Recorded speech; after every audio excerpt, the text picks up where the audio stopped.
Mizan garments operator and mechanical training centre. যারা কাজ শিখে বিদেশে যেতে চাচ্ছেন কিন্তু গার্মেন্টসের কাজ জানেন না, তারা আমাদের সাথে যোগাযোগ করতে পারেন। এটা হচ্ছে সোনিয়া আপার পাসপোর্ট। উনি কাজ শিখে জর্ডানে যাবে বলে আমাদের কাছে আসছে, আমাদের ভিডিও দেখে আসছে। আমাদের এখানে থাকা খাওয়া এবং কাজ শেখার সম্পূর্ণ সুব্যবস্থা আছে। আমরা এখন একটু সোনিয়া আপার সাথে কথা বলার চেষ্টা করি। সোনিয়া আপা, আপনি কোথা থেকে আসছেন? কিশোরগঞ্জ থেকে। আপনার কি এখানে পরিচিত কেউ আছে? পরিচিত কেউ না, আমাদের লোকেশনে আসছিলেন আমাদের ভিডিও দেখে, তাই না? আপনাকে বলছিল ম্যাচে উঠে দেবে, ম্যাচে উঠে দিতে। আপনার কাজ শেখা থাকা খাওয়ার কোনো প্রবলেম আছে? কাজ কেমন শিখতেছেন? ভালো। কোনো প্রবলেম আছে? আপনার যে কাজগুলো দেখাচ্ছে সেগুলো প্রসেসর করে দেখাচ্ছে? একটা কাজ কি বারবার করায়?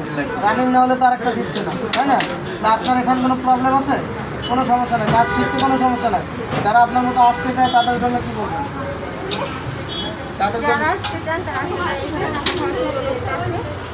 এখানে একবার কাজ না পারলে বারবার বিছানো হয়, তারপর আসতে পারি নিজেটাই। এখানে কোনো প্রবলেম নাই, তাহলে আপনি আসার পরে তো কোনো সমস্যা নাই। অনেক জায়গায় দেখা যায় ট্রেনিং সেন্টারের নাম আছে, ট্রেনিং সেন্টার না, ওরকম কোনো অভিযোগ তো নাই, কোনো সমস্যা নাই। তাহলে যারা কাজ শিখতে যাচ্ছেন তারা আমাদের সাথে স্ক্রিনে দেওয়া নাম্বারে যোগাযোগ করতে পারেন। আমাদের এখানে দূরের মানুষের জন্য থাকা খাওয়া সহ সব ব্যবস্থা আছে ইনশাআল্লাহ।